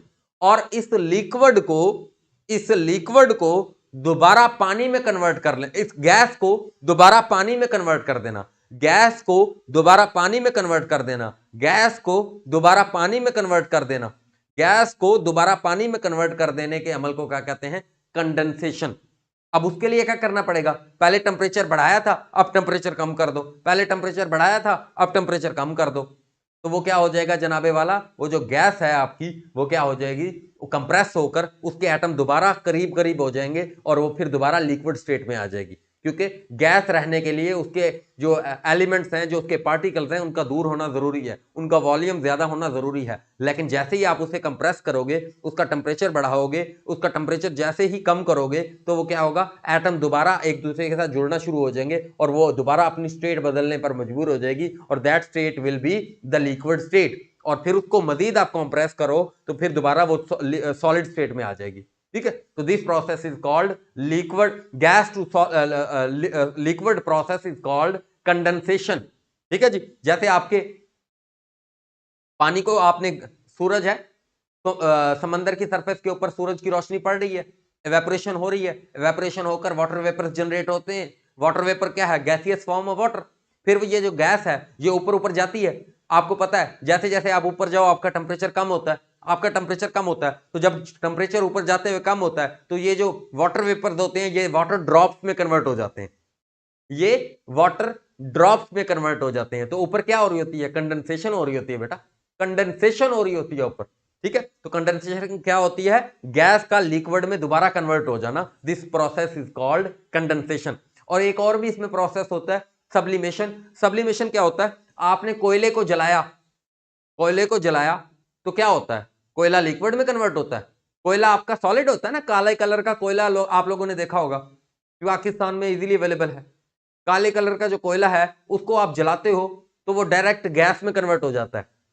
अगर सॉलिड डायरेक्ट गैस में कन्वर्ट हो जाए, सॉलिड डायरेक्ट गैस में कन्वर्ट हो जाए, या गैस डायरेक्ट सॉलिड में कन्वर्ट हो जाए, सॉलिड डायरेक्ट गैस में कन्वर्ट हो जाए, या गैस डायरेक्ट सॉलिड में कन्वर्ट हो जाए, this process is called sublimation. मिसाल क्या है जी, कोयला, ठीक है। लेकिन इस प्रोसेस के लिए थोड़ी सी आपको एनर्जी ज्यादा रिक्वायर्ड होगी क्योंकि आपने डायरेक्ट जाना है, तो इसलिए कोयले को जलाने में आपको पता है आपको ज्यादा एफर्ट लगती है। पेट्रोल वगैरह कोई इंस्टिगेटर आपको यूज करने पड़ते हैं, कोई स्टिमुलेटर आपको यूज करने पड़ते हैं, पेट्रोल वगैरह लगाकर उसको फिर आग लगती होती है, आप लोगों को आइडिया होगा, ठीक है। तो जो है कोयला जो है वो क्या, एक प्रोसेस हो गया, यानी कंडेंसेशन हो गई, एवापोरेशन हो गई और सब्लिमेशन हो गई आप लोगों की, ठीक है।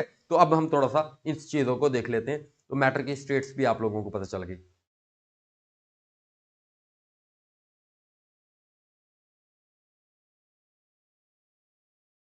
उसके बाद ये मैंने आप लोगों को ऑलरेडी बता दिया जी कि वाटर जो है वो आप इसको हीट देते हो तो ये आप लोगों के सामने जो है चीज आ रही होगी, तो ये आप लोग देखें, ठीक है जी। मैंने अभी एक्सप्लेन कर दिया इस चीज को, एवापोरेशन, कंडेंसेशन और आपकी सब्लिमेशन, ठीक है जी। आइस का ये एक इंशाल्लाह मैं आपको डिस्क्रिप्शन में इसका लिंक दे दूंगा, तो आप लोग लाजमी देखिएगा इस चीज को। फिर उसके बाद जी आपका ये मैंने आपको कुछ फोर्सेस बताई हैं, तो ये आप इन फोर्सेस के बारे में क्या करते हैं जी, स्ट्रॉन्ग फोर्स क्या करती है, बाइंड करती है न्यूक्लियस ऑफ एटम को। एक जो न्यूक्लियस है एटम का, उसको एटम के सेंटर में रहने पर मजबूर करती है आपकी स्ट्रॉन्ग न्यूक्लियर फोर्स, ठीक है, स्ट्रॉन्ग फोर्स, ठीक है जी।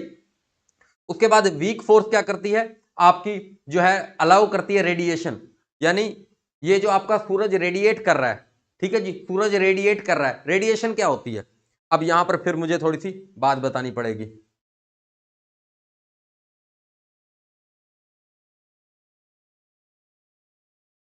अब देखें, आपके हीट ट्रांसफर के कुछ तरीके होते हैं, ट्रांसफर ऑफ हीट के लिए 3 तरीके होते हैं। एक को कहते हैं कन्वेक्शन, एक को कहते हैं कंडक्शन, और एक को कहते हैं आप कन्वेक्शन, कंडक्शन और एडवेक्शन, ठीक है जी। एडवेक्शन छोड़ दो आप, कंडक्शन और कन्वेक्शन और रेडिएशन। रेडिएशन 3 प्रोसेस याद रखो, बेसिक 3 है। कौन सा, रेडिएशन, उसके बाद आपका जो है कन्वेक्शन, और उसके बाद आपका क्या है जी, कंडक्शन। अब हीट का ट्रांसफर करने के लिए ये 3 तरीके इस्तेमाल होते हैं। अब कन्वेक्शन क्या होता है, कन्वेक्शन होता है जब हीट ट्रांसफर हो रहा होता है, किसी भी लिक्विड जो है वो उसके एलिमेंट्स इधर उधर जाने से आपस में जो हीट का ट्रांसफर करते हैं उसको क्या कहते हो आप, कन्वेक्शन। जैसे आपको मैं मिसाल दे देता हूं, आपको समझ आ जाएगा।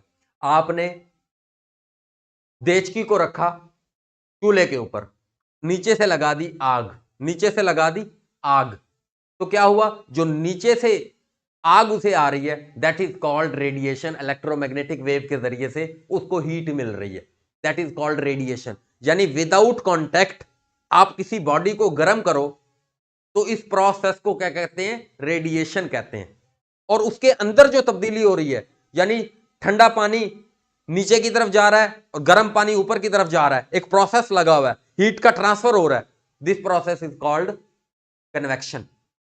और अब आपने उसका यूटेंसिल जो है, उसका वो हैंडल जो है वो देखा होगा, उसका हैंडल देखा होगा, जो देचकी होती है, देचकी का जो हैंडल होता है, आप उसके ऊपर हाथ रखो आपको महसूस होगा वो भी गर्म हो जाता है, अगर वो लोहे की हो स्पेशली, ठीक है जी, स्पेशली अगर वो लोहे की हो वो भी गर्म हो जाती है। तो अब क्या होता है कि कांटेक्ट, वो हालांकि पूरी देचकी तो नहीं है, वो देचकी के साथ लगा हुआ हिस्सा है, तो यानी जो कांटेक्ट के जरिए से गर्म हो रही होती है चीज, उसे कंडक्शन कहते हैं। तो कंडक्शन, कन्वेक्शन और रेडिएशन, ये 3 प्रोसेस होते हैं। ये किस लिए यूज होते हैं, हीट ट्रांसफर के लिए, हीट ट्रांसफर के लिए अगर आप एक बॉडी से दूसरी बॉडी की तरफ हीट को ट्रांसफर करना चाहते हो तो दीज थ्री प्रोसेस इन्वॉल्व।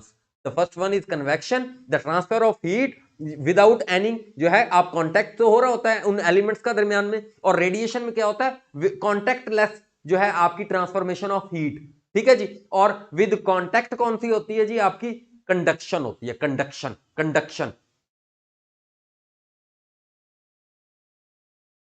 तो उसके बाद ये ग्रेविटी की, ये क्या करती है, आपकी होल्ड करके रखती है चीजों को, ग्रेविटी मैंने बड़े अच्छे तरीके से आप लोगों को बता दी।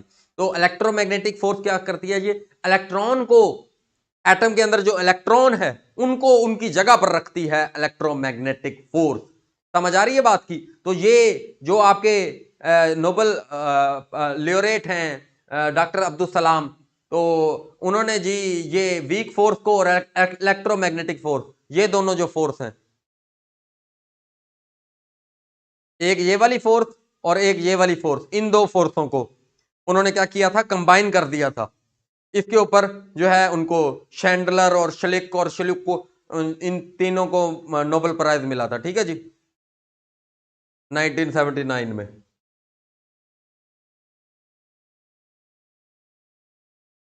हाँ ये आ गया जी आपका, ये देखें जी, ये आपको मिसाल अब मैंने जो बताई कि ट्रांसफर ऑफ हीट, ठीक है जी, नीचे से क्या है कि इलेक्ट्रोमैग्नेटिक वेव के जरिए से देखें जा रही है, कांटेक्ट तो नहीं कर रही ना आग नीचे से, उसको कांटेक्ट कर भी रही हो तो आग कैसे उसको टच कर सकती है, ठीक है जी। तो रेडिएशन के जरिए से उसको हीट दे रही होती है, ठीक है। बाद बात आप देखते होगे कि यार आग के अंदर हाथ हो रहे होते हैं, गर्म नहीं हो रहे होते, तो बेसिकली आग कांटेक्ट के जरिए से नहीं गर्म कर रही होती, वो तो अपनी वेव्स के जरिए से गर्म कर रही होती है चीजों को। समझ आ रही है बेटा।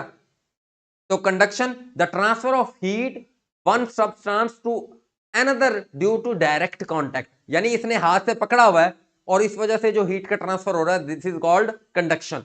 और कन्वेक्शन क्या हो रहा है, उस लिक्विड के अंदर जो हीट का ट्रांसफर हो रहा है, दिस इज कॉल्ड कन्वेक्शन। तो न्यूटन के 3 लॉ ऑफ मोशन भी हमने डिस्कस किए, ठीक है जी। तो ये आप लोग एक सेकंड में पानी पी लूं अब। आप लोगों के कुछ क्वेश्चंस हैं अभी तक, तो I would be happy to answer.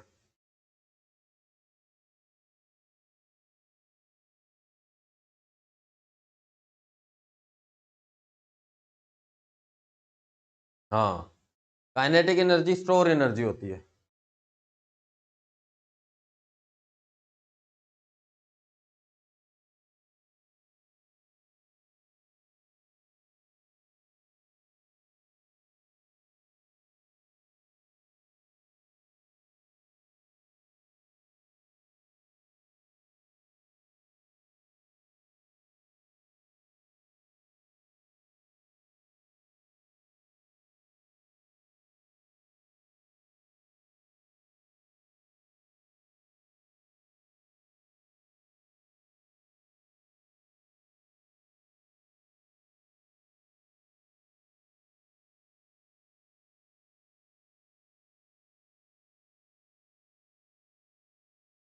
अच्छा,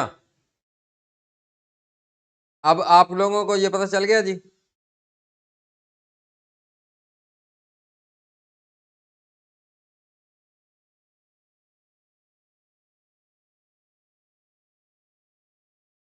अच्छा, अब मैंने आप लोगों के लिए ये एनर्जी के लिए बात हो रही है, तो ये एनर्जी भी आप लोग देख सकते हैं, दो तरह की बेसिक एनर्जी होती है, काइनेटिक एनर्जी, और भी एनर्जीज होती है, मैकेनिकल एनर्जी होती है, थर्मल एनर्जी होती है, लेकिन बेसिक एनर्जीज जो है काइनेटिक एनर्जी और जो आपका पोटेंशियल एनर्जी।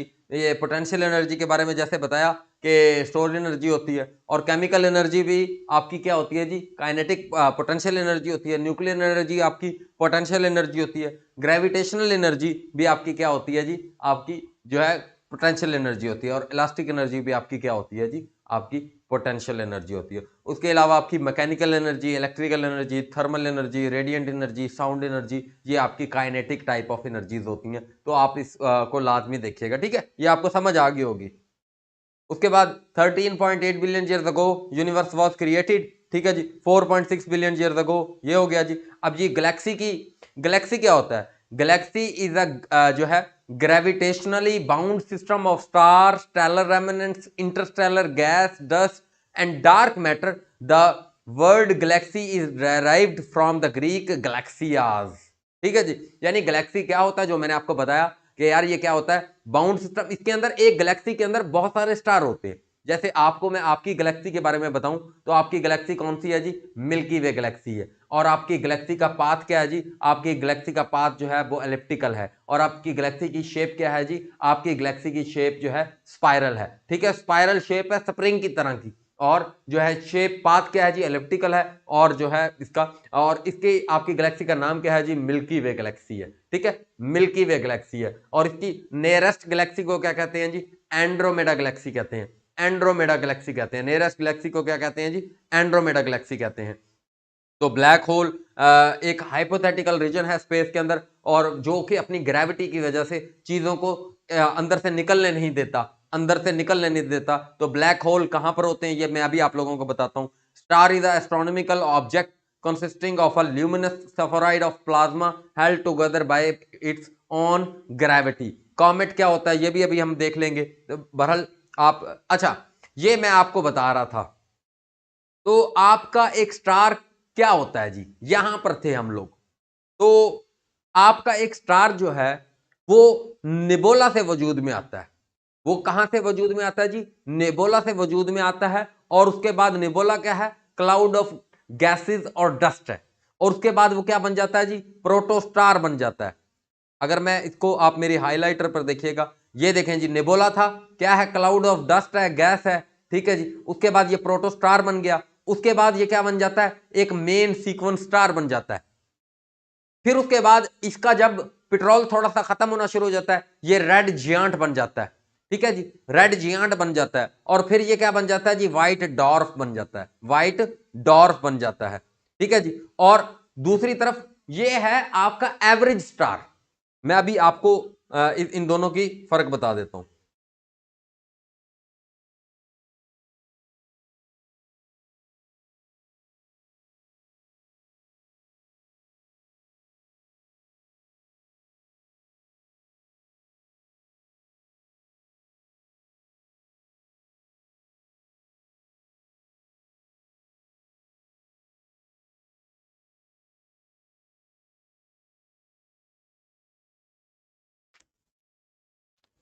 अच्छा, तो अब मैं बता रहा था, ये असल में मैंने कहा स्टार्ट थोड़ा सा अच्छा ले लें, स्टार्ट अच्छा ले लें, फिर हम चीज़ों को रिदमिक कर लेंगे। थोड़े से साइंस कॉन्सेप्ट्स हैं तो थोड़ा सा टाइम लगता होता है शुरू में बिल्ड करना चीज़ों को।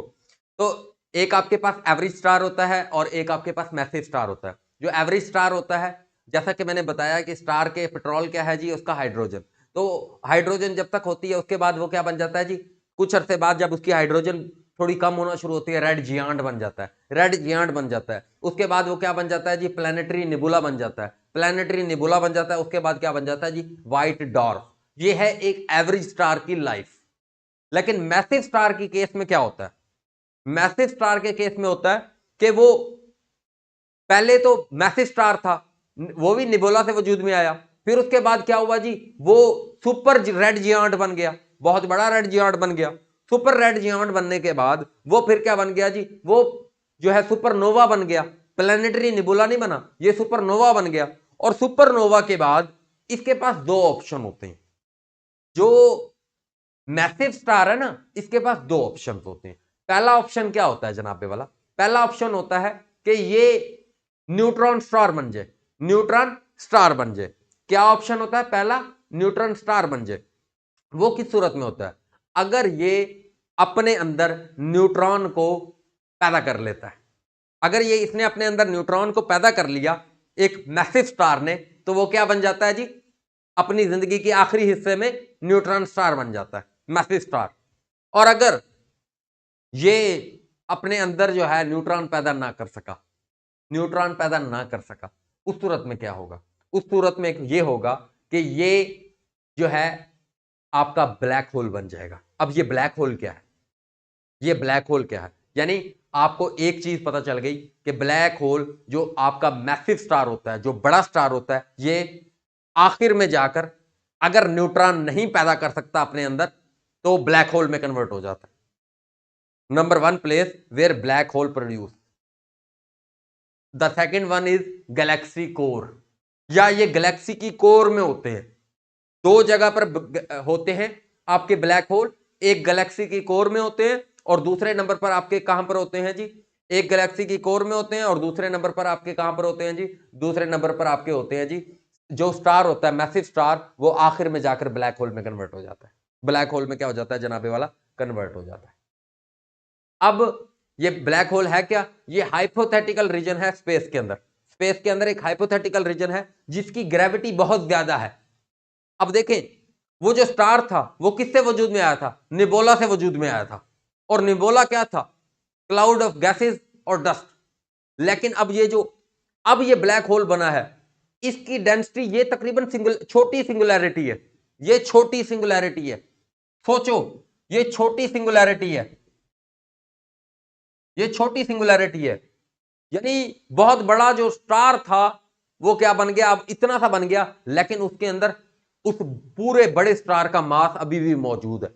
और वो क्यों आपस में जुड़ा हुआ है, ड्यू टू बहुत ज्यादा ग्रेविटी, बहुत ज्यादा ग्रेविटी की वजह से वो जुड़ा हुआ है, बहुत ज्यादा डेंसिटी की वजह से बहुत ज्यादा जुड़ा हुआ है।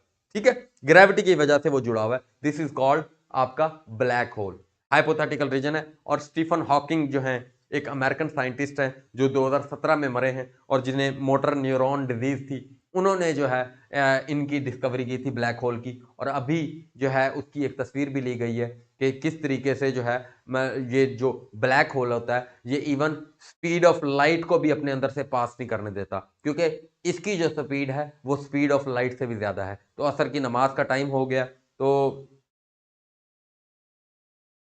मैसिव और एवरेज स्टार में ये फर्क होता है कि मैसिव स्टार जो है वो ब्लैक होल बन जाता है या न्यूट्रॉन स्टार आखिर में बन जाता है, और जो आपका एवरेज स्टार होता है वो आपका आखिर में व्हाइट डार्क बन जाता है। ये फर्क है जनाबे वाला। इन दोनों में फर्क क्या है, ये फर्क है कि आपका मैसिव स्टार न्यूट्रॉन स्टार या एवरेज स्टार बन जाता है, और आपका जो ये स्टार है जो आपका एवरेज स्टार है ये व्हाइट डार्क बन जाता है। और व्हाइट डार्क क्या है, बेसिकली व्हाइट डार्क है कि वो उसका पेट्रोल खत्म हो गया, अब वो रोशनी खारिज नहीं कर रहा, पेट्रोल मुक गया, मुक गया तेरा शो नवाज गो।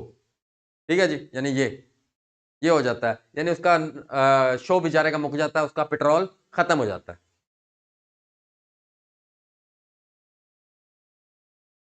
तो अभी नमाज का ब्रेक लेते हैं हम लोग, चार हम 45 पर फिर जुड़ जाते हैं हम। ठीक है, 4:45 पर फिर जुड़ते हैं, थोड़ी स्पीड लगाते हैं हम। ठीक है, लिंक दोबारा दे देंगे आप लोगों को।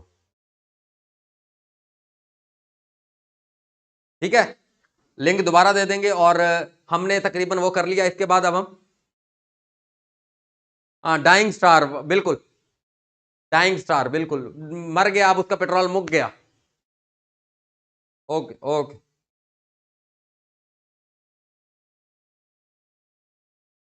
बेटा ये लेक्चर यूट्यूब पर अवेलेबल है फॉर पब्लिक। ठीक है, पब्लिक अवेलेबल है, आप किसी टाइम भी देख सकते हैं।